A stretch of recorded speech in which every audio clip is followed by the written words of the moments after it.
Welcome to Shaunie's World. These are just my thoughts with a comedic side of humor. But if you're cool with your girl, go fool with your girl. Appreciate you for dropping by. Disclaimer. They say don't judge a book by its cover with your ugly ass. Now, I'm going to tell you about this story. It's been trending, so you probably heard about it. Finding a dependable babysitter when you have children is hard as hell. Chris Rock fingers, hard as hell. Because you don't know who to trust, and then again, you probably can't damn near afford it because it's expensive. Now, there is a 24-year-old that answers to the government name of Chris Lewis, y'all. This is a sticky story, but let's go down the rabbit hole. Chris has 3 children. He has a 1-year-old, he has a 6-year-old, and he has a 10-year-old at the age of 24. I know, somebody doing the math like 24, 23, 22, 21. Dang, he ain't the man 14. I don't know his life. I don't know what's going on, but he got the children, right? I'm here to tell you that, and we always want to say, allegedly, because I went with Chris.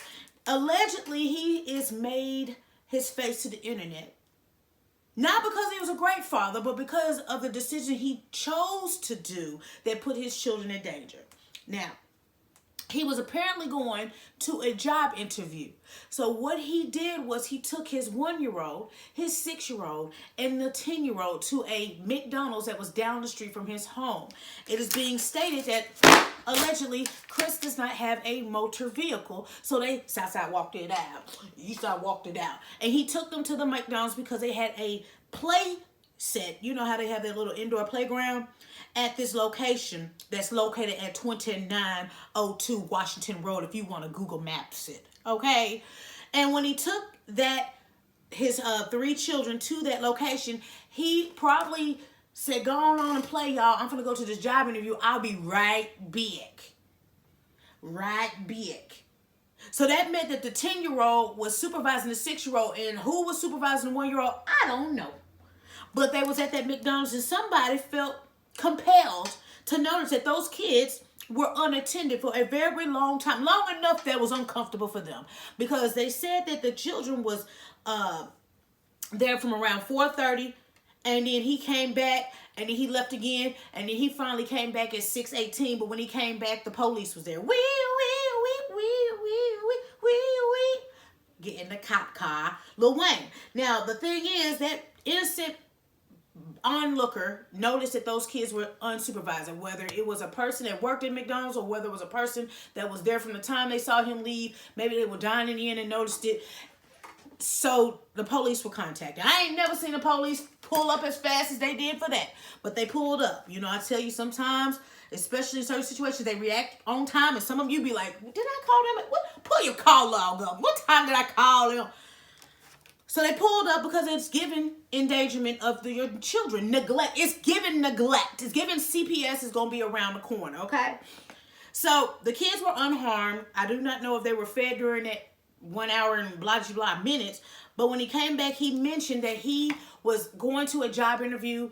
He didn't want to take the kids on the long walk to the job interview, but he came back to ensure they were okay, and he left again. Where he went on that second leave, I have no idea. And they said, that's not enough, Chris. Put your hands behind your back. Now, right at that moment, they said allegedly the mother of the children, I don't know if it's all 3 children or 1 of the children or 2 of the children, she pulled up, and I'm not sure if she got the custody or not. But at the end of the day, a lot of people are on the fence. A lot of people are saying, well, God darn it, Shaunie B, at least he was trying. He could have been out shooting dice or going to the club or chasing these hoes. But he was out there trying to get a job, and he obviously didn't have the amount of money to find a sitter. He didn't have possibly a sitter. Or better yet, the time of the interview was the one and time only that he could get that interview. Y'all know how it go. And then there's some people like, well, damn it, Shaunie B, don't they have those numbers like findhelp.org and 211? Could he find out about a resource like location that helps with child care? Yeah, but you're going to be in the application holding process. Because I know people that's filling out that stuff now, they still waiting. But at the end of the day, I need more context to this story, because I need to know if this is typical behavior. Because a lot of times, you know how we grew up. Moms, dads sometimes worked, and you either, watch your younger sibling, or they had trusted you enough to stay at home. Now, I wasn't 1 year old by myself. I was of a more independent age, like 9, maybe 11, maybe 15. But I knew the perimeters of that stay home. I'm going to be there in an hour. I wasn't in harm's way or nothing. And in my village was my neighborhood. So we all chipped in to make sure that all the children were being watched and reared properly. But I don't know Chris's situation in Augusta, Georgia. I don't know. But I'm here to tell you on March 22nd, they judged you, Chris. They judged you pretty badly. Now, I don't know, your situation now. Yeah, I don't think you should be locked up for it. I do feel that you probably need some parenting classes and probably, possibly some help, some assistance. This is where you call the help. Someone please call 911. This is where you get the help. I don't think jail time is going to make him learn a lesson, because I don't think in his mind that he was thinking it was neglect. I think he was thinking in his mind responsibilities. I think he was thinking in his mind, man, I got to find a way. Now, one question I will have for you, Chris, was the McDonald's that you drop your kids off not hiring? Or is that above you or beneath you? Because if you're looking for a job, you're looking for a job. Let us know what the job was that you were going for. Because was it worth the risk of putting your children at risk? Even if your children watch each other all day long, all night long, you have to realize that medical emergencies happen all the time. It's people out here that ride around in white vans with black tinted windows every day, trafficking. So it's not even from a perspective of you're trying. It's one of those things that you're trying, but society has proven to us that it's dangerous people out there that prey on situations like that. Somebody might have been watching you just so soon as you left, they could have snatched them babies. So I'm not here to judge you, Chris. I know what it's like not having outside help with, watching your baby, because I moved into Texas and all my family is nowhere in Texas. So when I need to do something, I have to be like, dang, I probably can't do it, because it has to fit the needs of the schedule around my son. I get it. Everybody doesn't have a safe village, and maybe he probably didn't have somebody safe to leave his kids with. See, a lot of people just leave their kids with anybody. And then your kids are touched on or beat up on, or they end up in some type of fatal situation because people don't watch your kids like you watch them. But Chris, somebody got to watch your kids. The playground can't watch them. I commend you for trying to go find employment. But this is one of those situations where you have to be very transparent with these jobs, because if you did get the job, you still possibly wouldn't have a sitter. And if you did have one, would you be able to trust them and afford them? So it goes into a lot. Sometimes we want stuff that we want, but it's not the right timing for it. But it's crunch time. You got 3 mouths to feed.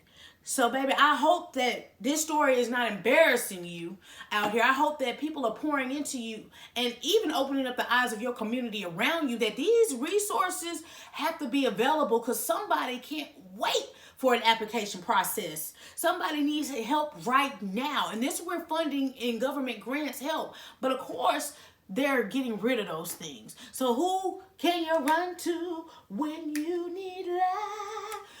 I don't know, but I was compelled to go into this store because you're trying. I know people out there that ain't doing nothing at all. Now, again, I'm not sure why the mother of your children or the child or whomever her role is couldn't take over. Maybe she was in transit to go up somewhere else, say, hey, I'm going to come in a minute, I'll be there. And then you took it upon yourself to just rush out. I couldn't tell you the scenario of that situation. I just know 3 kids was unattended. I really pray for your situation, brother. I really do. 24 is really young to have that many mouths to feed. But at this point, we know responsibility is responsibility. Accountability is accountability. We're not here to tell you what you should have versus what you could have done. We're here to figure out how to get resources available and then change your circumstances so you won't have to be in this position again, because you do not want to lose them babies to the state. Even when you're trying, the state will step in and say, no, you're not fit to be a parent. I'm so blessed to hear that those babies are okay. And people are calling the person that called the police a snitch. At the end of the day, y'all got to pick and choose when you want to be passionate about people sticking their nose in people's business. Because the moment that nobody said anything, the first thing they said was, why didn't nobody say nothing? Well, now somebody did. And that awareness has brought more awareness to the story, and possibly it can aid in getting this man help. Or other people that's like a Chris that are like, dang, I'm about to leave my kids at that same McDonald's. But people think in certain ways when their backs up against the wall. So he might not have had I could call Shirley, Lisa. He probably didn't have those opportunities like most of us or would love to have. Most people have a grandma or a great grandma or aunt or somebody, but sometimes people can't take in 3 people. Sometimes they can only take 1, and people got obligations too. So they just can't stop their world because of yours, like, you know. So it's just a sticky situation. But Chris, my prayers for real going up that this situation brings light to your situation, and then it starts opening up some avenues that somebody is going to be heartfelt about the story and offer you an opportunity that is built around you having child care assistance as well. Because the good people really do chime into stories like this, not to beat you down, but to assist because they understand that you are at least trying. I just hate that your try came off as negligent to somebody else. But perception is everything, brother. But keep your head up and let me readjust your crown, King, because you trying. And to the mother as well, I don't know your circumstances, but let me readjust your crown as well, Queen, because it's hard out here. And it's getting tough with inflation, so I get it. But check this out, though. I'm just a messenger. It's your girl, Shaunie B. If you're cool with your girl, go on food with your girl. Make sure you check out that website of mine, though. Yes. www.shauniebeentertainment.com. Check out the fan gear. You got option to drop donations, but there's no pressure to do either of the two because I see the likes, the shares, the comments, and it means the world to me. So I just want to say thank you from my lips to your ears so you know it's real. Let's hop in the comments. I am trying to work around saying what I would have done or XYZ because you really don't know what resources people have and you don't know how many times they've asked for help and been turned down. I'm just going to work on saying, what can we do as the outside looking in to help somebody that could not look on the outside to get the help in? Like, we have to look at both sides of it. Now, again, this may not resonate with a lot of people because some people just have never been in his shoes. But life is going around choices. And when you make certain choices, you have certain responsibilities. And so you created 3 mouths. You got to figure out 3 mouths plus yourself. And that's a hard job for anybody. Hell, 1 mouth is hard to feed. But the circumstances that we're living in, they're like impossible. Everything costs money. And ain't nobody trying to lend no help or give a favor out. They're not compelled or they're not obligated to. And then on some ends, there are people that are compelled and they just like, hey, look, I got it. I want to pass a blessing. But it's the awareness that we have to promote to get there. And so, Chris, again, a lot of people are going to ridicule this situation. I don't think it's funny at all. I really feel that it's very sad because I know that you're just one person in Augusta, but there's several people in 50 states and many cities that have this problem. And they're just not being on the front line of headline stories, so they're suffering in silence. I just hope this is an eye-opener for anybody. Please go to the website, findhelp.org, and it's very much around the 50 states. You can type in that in your browser, and what it does is it opens up and gives you resources based on your zip code, and then it goes from housing, it goes from food, it goes from legal help, it goes from financial help, and I'm going to put the actual website up so you can see it. But I want you guys to know that you're not alone. Michael Jackson told us that before they took him. But you really have to get outside your pride and ask for help, and then take that assistance, and it'll help guide you along your path. And you gotta trust God. You really do. Not only when you need him, but you just gotta trust him in general because he's not gonna have you in a predicament for long. You just gotta trust him and be obedient. So, Chris, I wish you well. Those 3 babies and to the mothers of those babies, I wish you guys well. I do. We just, man, the U.S. gotta have more opportunities out here, man. Programs for people because it's hard. But, again, I'm just a messenger, y'all. And until next time, next story. And I'm out this piss.